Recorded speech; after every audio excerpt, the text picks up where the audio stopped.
네, 반갑습니다. 키스티의 김명일입니다. 저희 딸아이한테 오늘 그 고등학생들한테 슈퍼컴하고 인공지능 뭐 얘기하면 좋을까 그랬더니 새침한 표정으로 그냥 아무거나 하라고. 왜 그랬더니 어차피 애들 다 잔다. 피곤해서 그럴 순 없고 이쯤 되면 졸릴 때도 됐는데 제가 최대한 쉽고 재밌게 해보겠습니다. 뭐 이런 얘기를 할 건데 수학에는 쌍곡 포물면이라는 이런 모양이 있고 우리가 공기역학에는 뭐 베르누이의 정리도 있고 나비에스톡스라는 이런 방정식들이 있습니다. 근데 이런 것들이 슈퍼컴과 만나면 과연 뭘 개발하는데 이런 복잡한 걸 썼을까요? 여러분들이 자주 먹는 프링글스입니다. 프링글스 모양이 쌍꺼풀면 닮았죠? 이렇게 생산할 때 이 모양이 아니면 요 짧은 시간 동안 비행을 하게 되는데 막 흩어져서 바닥에 떨어지고 차곡차곡 쌓이게 되지 않아서 이 프링글스의 비행을 슈퍼컴퓨터로 연구를 했습니다. 슈퍼컴퓨터는 여러분들 곁에 있어요. 두 번째, 전산유차 역학은 공기나 물이나 기름을 다루는 학문이에요. 여기에 이제 레티스 볼츠만이라는 방법론이 있는데 여기에 이런 슈퍼컴퓨터가 만나면 이번엔 또 뭐가 됐을까요? 여러분들이 가끔 사 먹는 소프트 아이스크림을 만들기 위해서 슈퍼컴퓨터를 사용했습니다. 좀 더 오래가고 녹지 않고 더 맛있는 아이스크림을 만들기 위해서 슈퍼컴퓨터를 활용했어요. 단지 아이스크림을 만들기 위해서가 아니라 비슷한 성질의 마요네즈나 아니면은 엔진 오일, 페인트 등을 만드는 데도 응용이 됐습니다. 슈퍼컴퓨터는 지금 설명드린 것처럼 이런 사소한 것부터 허리케인의 경로를 예측하거나 우주를 탐험하거나 로켓의 발사, 슈퍼카를 만들 때 요 뒤에 옆에 두 개는 저희 연구진들이 한 건데 공기청정기를 개발할 때 의류 건조기를 개발할 때 여러분들 생활에 널리 활용되고 있습니다. 그러니까 계산을 잘해요 슈퍼컴퓨터는. 그럼 슈퍼컴퓨터는 과연 뭘까? 겁나 빠른 컴퓨터죠. 결국은 계산기예요. 사람이 어떤 소프트웨어로 프로그래밍하지 않으면 그냥 멍청한 계산기인데 겁나 빠르죠. 근데 그렇게 정의할 수는 없으니까 전 세계 이쪽에 일하는 과학자분들이 6월 달에 한 번, 11월 달에 한 번 전 세계 500등의 컴퓨터를 발표합니다. 그게 탑500 사이트에 들어가면 있고 작년 11월에 발표한 리스트에는 1위부터 10위까지 보시면 미국, 일본, 중국 잘 사는 나라들이 주로 점유하고 있어요. 우리나라 그러니까 나라로 보면 중국이 500개 중에 162개 요즘 잘 나갑니다. 미국이 127개, 중국, 일본, 우리나라도 그래도 8개가 있어서 8위에 랭크돼 있어요. 나쁘지 않아요. 우리나라 1등은 18위에 랭크돼 있는 삼성전자의 슈퍼컴퓨터. 그다음에 35위, 36위는 여기 있는 것처럼 잘 안 보시겠지만 구루마루라고 쌍둥이 컴퓨터가 있습니다. 기상청은 항상 똑같은 컴퓨터를 두 대를 사요. 자연재해로 한 대가 다운돼도 나머지 한 대가 동작을 해야 되기 때문에. 그다음에 길 건너에 원통형 건물에 있는 제가 다닌 연구소에 있는 저희 누리온이라는 컴퓨터가 살 때는 11위였는데 쭉쭉쭉 내려와서 현재 46위에 랭크되어 있습니다. 보시면 저기 들어있구나 생각하시면 되고 저희 컴퓨터도 갑천이 범람할까봐 2층에 올려놨어요. 무겁게 힘들게. 자, 그렇다면 퀴즈. 탑500은 그렇다 치고 그린500은 뭘까요? 힌트는 콘센트. 선물 안 드려요. 예. 정답은 선물 안 줘서 그런 거예요? 미안. 뒤로 넘어갔네. 정답은 와트당 얼마만큼의 성능을 내냐를 겨루는 거예요. 왜냐하면 슈퍼컴은 냉각을 위해서 전기를 너무 많이 써요. 쿨링을 위해서. 저희 길 건너편에 있는 슈퍼컴퓨터도 1년에 전기세를 30억 넘게 내고 있어요. 근데 재밌는 건 탑500에서는 405등인 애가 그린500에서는 1위를 할 정도로 전기는 조금 효율이 중요합니다. 그리고 성능하고는 조금 반비례하는 경향도 있지만 또 1위를 했던 미국의 프론티어는 그린500에서도 6위를 하고 있어요. 상식적으로 알아주시면 좋을 것 같고 우리 대한민국의 자랑 만년고 학생들의 두뇌를 테스트해보기 위해서 문제를 갖고 왔어요.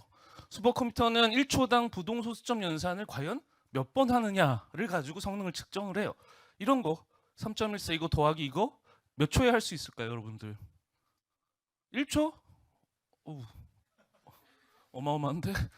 사실 1초에 하면 1플랍쓰고 여러분들 대충 한 10초에 한다고 칩시다. 우리 대만년고 학생들은 10초 정도면 다 풀 수 있을 것 같아요. 그다음 컴퓨터의 속도는 기가, 테라, 페타, 엑사 이렇게 돼 있습니다. 페타 지금 현재 슈퍼컴퓨터는 1초에 1000조 번의 계산을 합니다. 저런 계산을.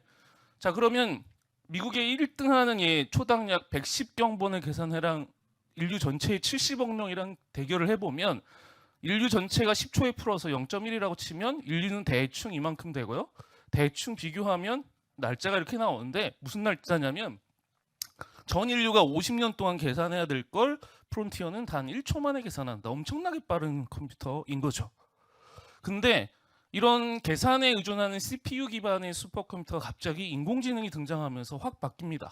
GPU라고 들어보셨을 거예요. 원래는 그래픽 연산을 하는 애인데 인공지능의 이 경우의 수를 계산하는 데 특화돼서 많이 쓰이고 있어요. 1996년에 체스 챔피언 가스파로프하고 IBM의 딥블루하고 경기를 해서 처음 경기에서는 가스파로프가 이겼는데 다음 해에는 딥블루가 이겨서 전 세계가 뒤집어졌었죠. 여러분도 잘 아시는 그 뒤로 20년 뒤에 이세돌 구단이 알파고랑 싸워서 1승밖에 못했죠. 1승 4패를 하면서 또 뒤집어졌고 남학생들 좋아하는 우리 스타크래프트 2도 알파스타라는 게 나와서 했는데 여전히 역시 컴퓨터가 잘합니다. 인공지능이. 근데 작년 11월 말에 챗GPT가 나오면서 더 뒤집어졌어요. 그전 애들은 나랑 상관없어요. 별로 인간이 지든 말든 뭐 나는 공부해야 되고 힘들고 그러니까. 근데 얘는 실생활에 쓰일 수 있어요. 내가 뭘 물어보면 잘 대답해줘요. 그래서 갑자기 뒤집어졌습니다. 뉴스 기사가 휴먼 떨고 있나요? 무슨 얘기냐면 챗GPT가 작년 11월 말에 출시됐는데 1억 명 사용자 돌파에 2달밖에 안 걸렸어요. 틱톡이 30개월 걸렸습니다. 그다음에 한 달 사용자 100만 명 돌파에 단 5일밖에 걸리지 않았어요. 그리고 이거 정말 이건 마음이 아픈데 마이크로소프트사가 이 챗GPT를 개발한 오픈 AI라는 회사에 12조 6천억을 투자하기로 했는데 동시에 10,000명을 해고하기로 했습니다. 정말 인간을 대체하는 거 아닌가? 휴먼 떨고 있나? 그다음에 의사 변호사 같은 이런 시험에서 필기 시험에서 상위 10% 수준의 답을 내놨어요. 그래서 각 나라들이 지금 난리가 났어요. 우리나라의 카카오나 네이버도 뭐 중국에서도 비슷한 인공지능, 대화형 인공지능, 생성형 인공지능을 계속 내놓고 있습니다. 그럼 나는 어떻게 되는 거지? 공부 꼭 해야 되나? 엄마한테 가서 얘기하겠다. 나 그만하겠다고. 그러면 안 되고요. 보시는 것처럼 진짜 떨고 있는 날 보시면 안타깝게 여러분들이 졸업하는 2026년에 고교 에세이를 얘가 작성해 줄 수 있다고 합니다. 수행 안 해도 돼요. 선생님들 죄송해요. 근데 하긴 해야 되는데 얘의 도움을 받을 수 있어요. 그 다음에 한 49년쯤 되면 베스트셀러 소설도 직접 집필하고 외과 의사를 대체하고 100년 뒤면 AI 연구원이 나와서 오늘처럼 이렇게 5분 나와서 발표할 일도 없어요. 그렇게 예상을 하고 있습니다. 괜찮아요. 저는 이때쯤 되면 세상에 없을 거니까 괜찮습니다. 현재 AI는 네로우 AI예요. 정해진 작업만 해요. 본인이 컴퓨터 학습한 데이터상에서만 대답을 아주 빠르게 해주죠. 근데 발전해서 제너럴 AI가 되면 사람 수준의 지능을 가질 수도 있어요. 네. 더 발전하면 진짜 슈퍼 AI가 돼서 사람을 능가할 수도 있습니다.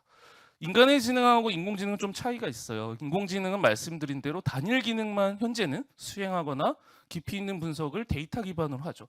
예를 들면 사람은 대신에 복잡한 논리적 판단, 윤리적 판단 이런 것들을 할 수 있습니다.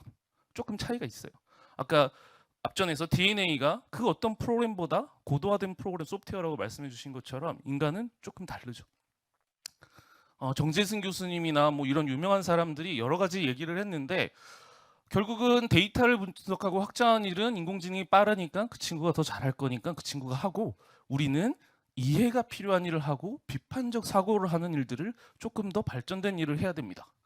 이 체스 챔피언도 이런 얘기를 했어요. 처음에 지고 나서 2005년에 새로운 실험을 했는데 체스 전문가팀, 슈퍼컴퓨터, 그다음에 체스 아마추어하고 컴퓨터가 조를 짠 팀하고 대결했을 때 아마추어하고 컴퓨터가 조를 짠 팀이 우승을 했어요. 슈퍼컴퓨터를 이기고. 둘이 합작했을 때 조금 더 좋은 성적을 냈어요. 한스 모라벡이라고 유명한 아마 아실 텐데 로봇 과학자신데 이런 말을 했어요. 로봇에게 쉬운 일이 인간에겐 어렵고 인간에게 쉬운 일이 로봇에게 역시 어렵다. 근데 이게 챗GPT 때문에 최근에 좀 깨지고 있긴 합니다. 그만큼 인공지능의 발전은 아주 무서워요. 자, 이제 2장 남았는데 제가 드리고 싶은 말씀은 결국 인간과 슈퍼컴퓨터를 이용한 인공지능 등은 협력 관계로 가질 수밖에 없습니다. 이 그림이 생뚱맞지만 작년인가 뉴욕 경매장에서 5억 원에 팔린 그림입니다. 저는 그림에 문외한이라서 저걸 도대체 왜 5억씩이나 주고 사나, 이건 제 아파트 하나를 사지 이런 생각이 들었는데 이 그림이 보통 이렇게 그림에 낙관을 찍거나 사람 이름을 쓰잖아요. 이걸 확대해 보면 이렇게 알고리즘이 들어 있습니다. 민맥스 값이 들어 있어요. 그러니까 15세기에서 20세기의 그림 15,000장을 학습시켜서 그림을 그리게 한 거고, 누가 그러면 이 지은이가 없잖아요, 그린 사람이. 그래서 이렇게 사람이 만든 알고리즘, 수학 공식이 들어 있습니다. 결국은 아무리 좋은 컴퓨터나 인공지능도 사람의 손을 거쳐야지만 탄생할 수 있다는 거고요. 마지막으로 제가 챗GPT한테 오늘의 고민을 물어봤습니다. 대만연고 학생들한테 10분 동안 슈퍼컴퓨터에 대해 뭘 얘기하면 좋을까 물어봤더니, 뭐 슈퍼컴퓨터는 무엇인가, 뭐 빠른 컴퓨터는 어디 있나, 어떤 일을 해야 뭘 할 수 있나, 쭈르륵 재밌는 답변을 해줬고요. 오늘의 결론입니다. 그럼 재미가 없었나 보네요. 자, 마지막으로 인공지능이 인간을 대체할 수 있을까? 인공지능한테 다시 물어봤어요. 그랬더니 현재 기술 수준에서는 인공지능이 인간의 모든 면을 대체하는 건 어렵지만 특정 업무에서는 인공지능이 잘한다. 인간의 창의성, 상호작용, 윤리적 판단 등은 인간이 잘한다. 그러나 기술이 발전하면 인공지능 역할은 확대될 거고 언젠가는 따라잡을 수도 있지만 결국 인간과 인공지능의 협력이 필요하다. 그러기 위해서는 여러분들이 만드는 세상이 바로 우리의 미래 50년이 되지 않을까 생각합니다. 여기까지입니다. 감사합니다.